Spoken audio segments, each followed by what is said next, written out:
Hey there, guys. Today we're going to be talking about comparing decimals. In fifth grade, we need to know how to compare two decimals up to the thousandths place using symbols like less than, greater than, or equal to.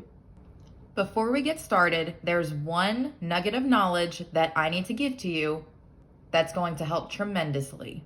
I mentioned this in my rounding video, so if you've already watched that one, you'll already know what's coming. Something that we can do at the end of a decimal number is add as many zeros as we need to.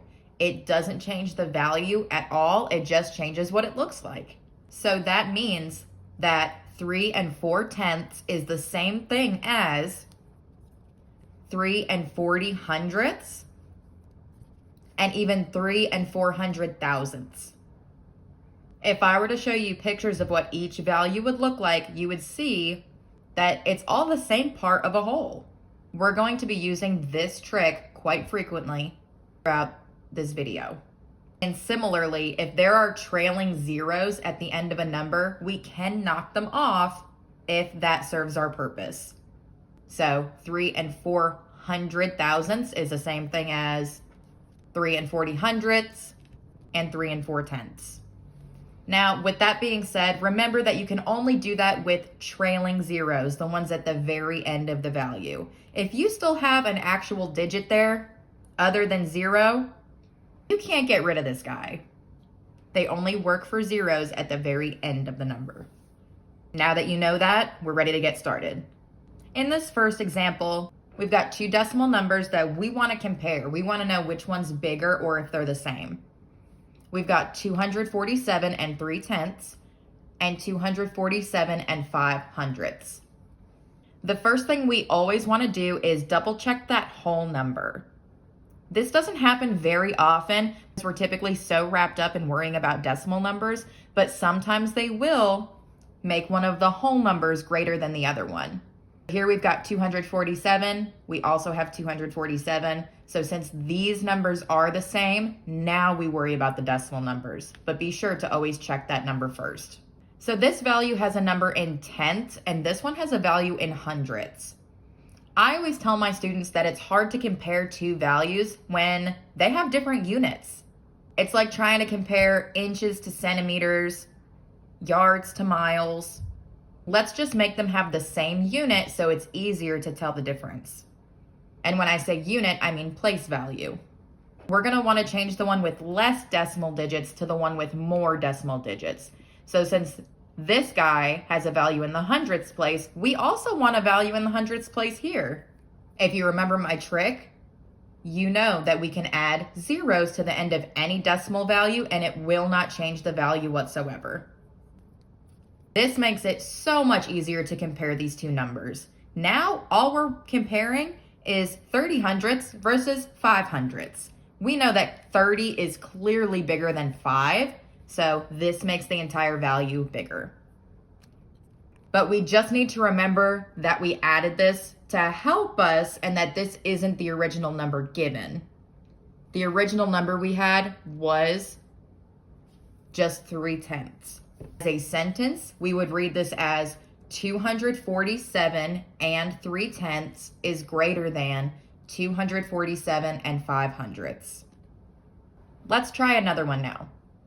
The two decimals we have are 92 761,000ths and 92 9/10. Let's make sure to check that whole number first. We've got 92 on this side, 92 on this side. So now we can worry about the decimal numbers. So we're comparing 761,000ths to 9/10. Again, it can be a little bit difficult to compare two values in different units. So let's make them have the same amount of decimal numbers. If this one has 3 and goes to the thousandths place, let's make this one have 3 and bring it to the thousandths place. So that means we would need to have two more values, two more place values. We can add zeros. That will not change anything. And now it's super easy to compare which one's bigger, 761,000ths or 900,000ths.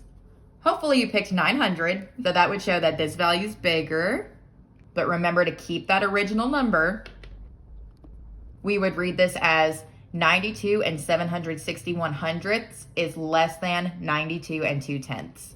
Next set of decimals that we're comparing, we've got 49 and 8/10 and 49 and 8/1000. Whole numbers are the same, 49 and 49, so let's move to the decimals. I'm hoping that you guys see this 8 and start to make a connection with the difference in place values. Just because they both have an 8 does not make them equal. They're in different place values. A 9 in the hundreds place would be different than a 9 in the ones place, so it works the same way with decimals.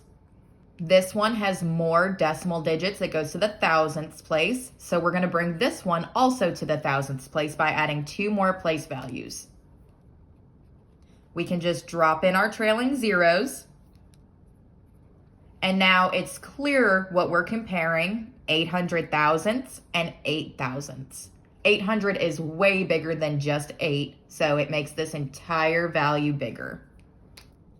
Bring it back down to the original value, and we would read it as 49 and 8/10 is greater than 49 and 8 thousandths.